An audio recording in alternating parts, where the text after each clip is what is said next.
গ্রাম থেকে কেন যাই না দেখেন? না আসলে মুক্তি একটা সত্য কথা, গ্রাম থেকে কেন যেতে চাই না জানো? কারণ গ্রামের এই টাটকা খাবারটা এটা আমরা শহরে সহজে পাই না। আর সবচেয়ে বড় কথা সকালের যে বাজারটা দেখো, আমি তোমার দেখাই মুক্তি। এখন কি দেখো লাভ। দাদা একটা কিছু নিয়ে এসে এই বেডি কি করছে জানেন? আমি যখন মাটিটা ফেলাইছি আমার মাথা যেন কেমন লাগলো যে নতুন ব্যাটি না? নতুন মাটি ফেলাইছি, আমার ঘরে কটা বীজ ছিল তা আমি এরকম ছিঁড়ে ছিটে ফেলাইছি। আজ কতদিন ধরে শাক খাস ছাড়ে দেন, কি হয়েছে? দেখেন ডাটাগুলো দেখেন, মাশাআল্লাহ কি সুন্দর হয়েছে ডাটাগুলো। দেখেছেন? আর কিছু বলবা? কোনো বিচি নাই, না একটা দুটো বিচি থাকে গলায়, একটা বিচি নাই। কিন্তু যে সবসময় জানো না আমি একটা দুটো পাই।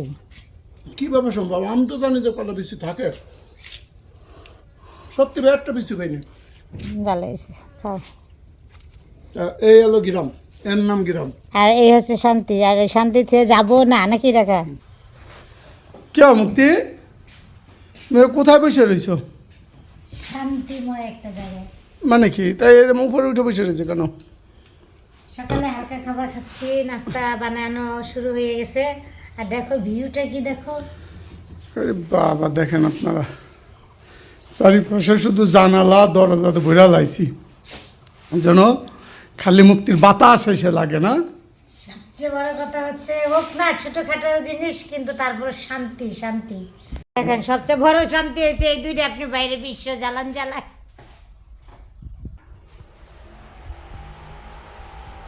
হ্যাঁ, আর এই যে দুইজনের শরবত নিয়ে বসছি, টুকটাক খাবার খাচ্ছি বসে বসে। এই তো রান্নাটা গোছানো হয়েছে, শাক ভাজি আজকে, পেঁয়াজ ভাজি সব কাটা হয়ে গেছে, ডালের বড়া, আর সঙ্গে হচ্ছে মুসুরি ডাল, আর এদিকে ভেন্ডি ভর্তা করার জন্য ভাতের ভিতর সিদ্ধ দিয়ে দিছি।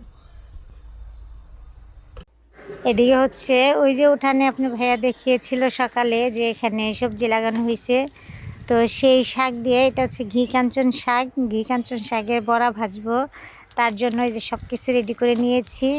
এখানে মসুরি ডাল ব্লেন্ড করে দিয়েছি, সাথে সবজি কুচিয়ে নিয়েছি, মানে শাকটাকে কেটে নিয়েছি। এখন সব ময় মশলা দিয়ে এখানে এই যে চালের গুঁড়ো দেব, বেসন দেব, তারপরে পেঁয়াজ মরিচ গুঁড়া মশলা, সাথে হচ্ছে আপনার বেশি করে পেঁয়াজ, এগুলো দিয়ে এখন সুন্দর করে বড়া বানাবো। তো এখন আগে সুন্দরভাবে মেখে নিই, মাখার উপরে তো সব কিছু, তাই না? দেখেন এখন সুন্দর করে কিন্তু আমি বড়ার প্রসেসটা করে নিয়েছি একদম সুন্দরভাবে। দেখেন মেখানো হয়ে গেছে, এখন জাস্ট খালি বানানোর পালা। কিন্তু আমি এখন বানাবো না, যেহেতু রাকিবা ফোন করছে, আমি এখন ওইখানে যাব, রাত্রে বানাবো।